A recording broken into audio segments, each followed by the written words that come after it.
சங்கீதம் 97. கர்த்தர் ராஜரீகம் பண்ணுகிறார். பூமி பூரிப்பாகி திரளான தீவுகள் மகிழக்கடவது. மேகமும் மந்தாரமும் அவரை சூழ்ந்திருக்கிறது. நீதியும் நியாயமும் அவருடைய சிங்காசனத்தின் ஆதாரம்.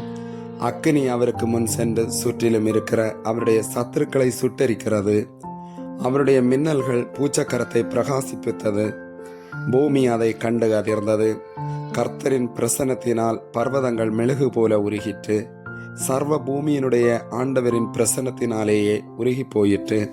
வானங்கள் அவருடைய நீதியை வெளிப்படுத்துகிறது. சகல ஜனங்களும் அவருடைய மகிமையை காண்கிறார்கள். சுரூபங்களை வணங்கி விக்கிரகங்களை பற்றி பெருமை பாராட்டுகிற யாவரும் வெட்கப்பட்டு போவார்களாக. தேவர்களே, நீங்கள் எல்லோரும் அவரை தொழுது கொள்ளுங்கள். சியோன் கேட்டு மகிழ்ந்தது.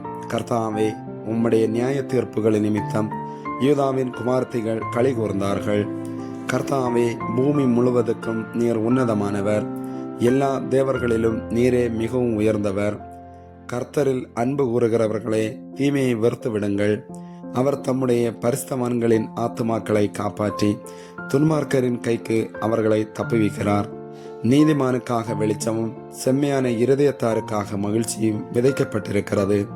நீதிமான்களே, கர்த்தருக்குள் மகிழ்ந்து அவருடைய பரிசுத்தத்தின் நினைவு கூறுதலை கொண்டாடுங்கள்.